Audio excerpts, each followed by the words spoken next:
What happens if you sneeze at the speed of light? First of all, your sneeze wouldn't go achoo. It'd go boom. At light speed, that tiny puff of air becomes a burst of raw energy, carrying the force of a bomb.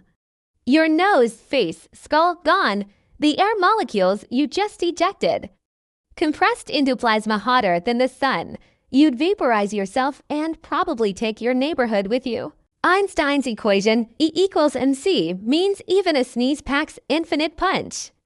At light speed, so yeah, if you have allergies, maybe keep them under the speed limit.